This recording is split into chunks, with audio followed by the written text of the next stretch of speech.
আসসালামু আলাইকুম। কেমন আছেন সবাই? আশা করি সবাই ভালো আছেন। আলহামদুলিল্লাহ আমিও ভালো আছি। বাজারে গিয়েছিলাম ভাবির সাথে। ভাবি আমাকে কিছু না খাইয়ে ছাড়বেই না। পরে আমি বললাম না ভাবি আমি কিছু খাবো না। ভাবি বলে নিতেই হবে। তা আমরা ওই দোকানে একটা লাস্টের মুহূর্তে গেছি রাত্রে। আমি বললাম ভাবি যখন দিবেন তাহলে শিক কাবাব দেন। পরে দোকানে শিক কাবাব নাই। পরে আর কি করা, ছানার মিষ্টি আর স্যান্ডউইচ নিয়ে আসছি। বাসায় আসছি, মেয়ের পড়ার টেবিল আনা হয়েছে বাসায়, কিন্তু মেয়ের পড়ার টেবিলে ড্রয়ার দিয়ে যায় নাই। একেতে আমার মেয়ের ড্রয়ারটা দেখে একটু পছন্দ হয় নাই, আর একটু বড় ড্রয়ার চেয়েছিল।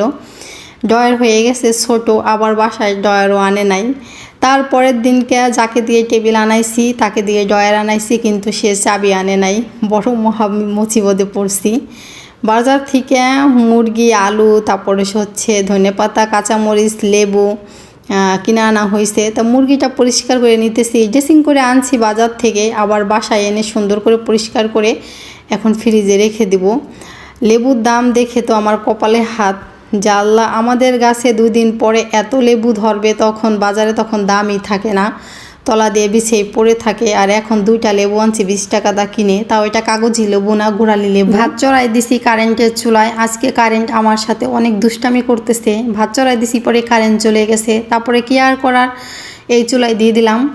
যেহেতু সিলিন্ডার অল্প কিছু গ্যাস আছে, আমি ভাত চড়াই দিছি গ্যাসের চুলায়। আর ভাবতেছি আল্লাহ গ্যাস না শেষ হয়ে যায়। সিলিন্ডারের গ্যাসও মনে হয় শেষ পর্যায়ে, তা না হলে কালি পড়ে যাইতেছে কেন আমি বুঝতেছি না। তারপরে তো সবজি কেটে নিতেছি, আলু আর সিম দিয়ে একটা ভাজি করব। এই সিমগুলো আনা হয়েছে কিন্তু আরও 4-5 দিন আগে। অনেক শখ করে কিন্তু সিমগুলো আনছিলাম, ছোটো ছোটো খাটো খাটো মোটা মোটা। এগুলোর কিন্তু আমাদের বাজারে অনেক দাম। অন্য অন্য সিমের চেয়ে এই সিমটার দাম বেশি। একদিনও খাওয়া হয় না, সিমগুলো নষ্ট হয়ে যাইতেছে।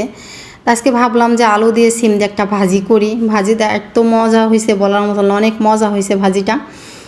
মানে অল্প করে ভাজি করছে, এই জন্যই মনে অনেক মজা হয়েছে। তারপরে এদিকে তো মশলা বাইটা নিতেছি, যেহেতু আমার বাসায় ফ্রিজ নাই, এখনও ফ্রিজ কেনা হয় নাই। প্রতিদিনের নিত্যদিনের মশলা আমি নিত্যদিনই বাইটে খাইতেছি। আর ফ্রিজ থাকলেও কিন্তু আমার কাছে বাটা মশলা অনেক মজা লাগে তরকারি।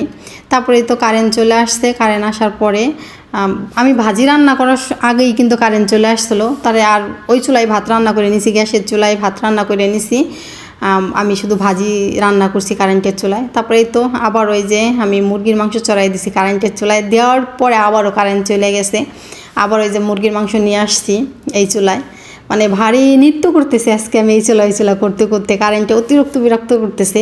তা কাল থেকে ভাবলাম অনেক ভোরে উঠবো ঘুম থেকে, অনেক ভোরে ঘুম থেকে উঠে রান্না করে ফেলবো। ভোরের দিকে কারেন্টটা কিন্তু খুব কম যায়, একটু বেলা হলেই কিন্তু কারেন্ট চলে যায়। মাংসটা সুন্দর করে কষাই নিছি, তার ভিতরেই তো আলু দিয়ে দিলাম। আলু ছাড়া তো মাংস খাওয়া আমার জমেই না।